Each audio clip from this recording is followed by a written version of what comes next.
Hey everybody, welcome back to the third portion or section of opening the door to home ownership, the Home Buyers Academy 2025. I'm Ryan Rabarchuk with Long Realty Jasper Associates.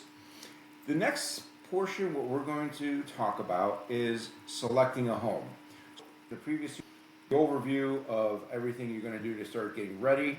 We talked about financing piece, different financing options, things to do there to get ready. But now we're actually going to go out to the market, start looking at homes and touring them. This is the exciting part. Before I ever take a client out, I always want to understand what we're looking for.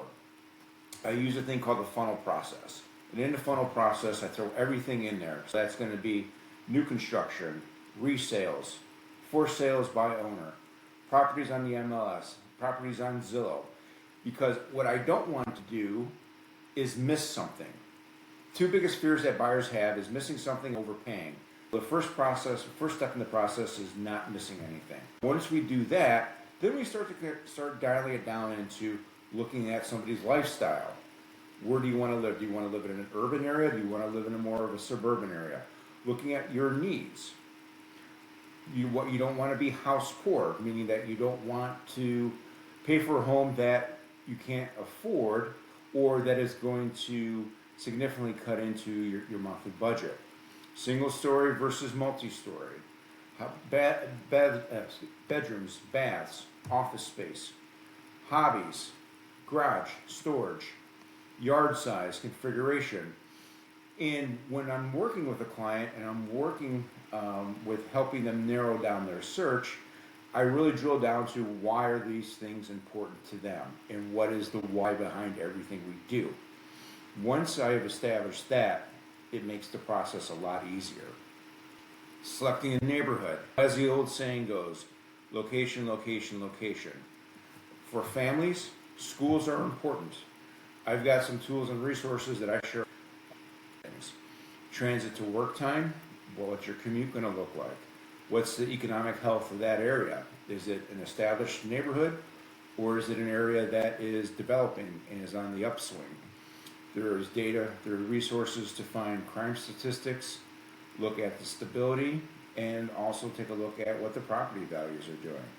In the lower right-hand corner, some of the resources I share with my clients. Yuba Crime Map, the Phoenix Crime Map, Register Sex Offenders, Best Places, Home Fair. Those are some, just to name a few resources that clients can research the areas that they're going to potentially live in.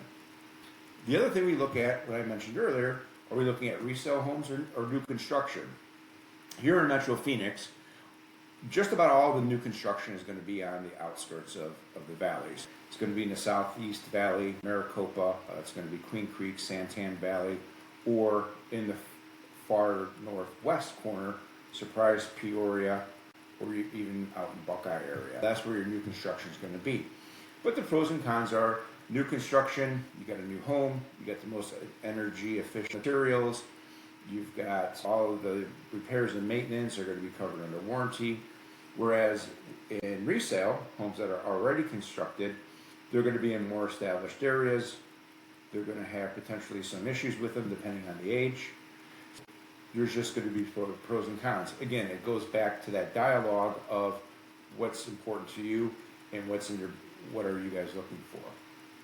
Research. When we're looking at the pricing, the research, and putting together an offer, there's several different strategies that we could put in there. One, going out on the MLS, looking at what's currently active, what's closed, what's pending, looking at days on market, looking at what kind of concessions are being offered, have they been going over price, over list price, under list price. Also, what is the market in general doing in that area. That way you have a very macro overview and you can make an informed decision. But some of the things that could be deal breakers when buying a home that we want to be aware of, especially we want to know what is going on in the market. When we're making an offer, We don't want to make something that's too low. Everybody wants a good deal, right? But there's different strategies to making a good offer outside of just the price. If we make something that is too low, it may get rejected. No contingencies, the financing, buyer may not be pre-qualified or pre-approved. Buyer's financing falls through. I've seen scenarios where we've had a home under contract, got through the inspection period, and then the lender found something that they didn't like and decided not to move forward with writing on the loan. There could be a loss of a job, so no income. Maybe there's not enough funds available for this home. And usually these are things that will be sorted out prior to going out and looking at homes or establishing the pre-qual process. Other things, contingencies cannot be cleared. So say, for example, the appraisal doesn't come in and the seller and the buyer can't negotiate the appraisal. There could be issues with the home. Maybe there's some issues with the plumbing, maybe the HVAC. There could be pest issues. The bank doesn't accept a short sale if it's a short sale property. Clouded title, meaning that there could be liens against the title, or the chain of custody found by the title company is clouded. Buyer backs out, or the buyers or the sellers have remorse. I've seen scenarios where almost got to the close of escrow and the buyer had changed their mind. They just had cold feet. So there's a number of things that could happen that could be potential issues when buying a home that could impede you getting to the finish line. Factors that can affect home values: always the location, crime rates, quality and proximity to schools and colleges, proximity to support services such as hospitals, commute time, and highway transit times as well.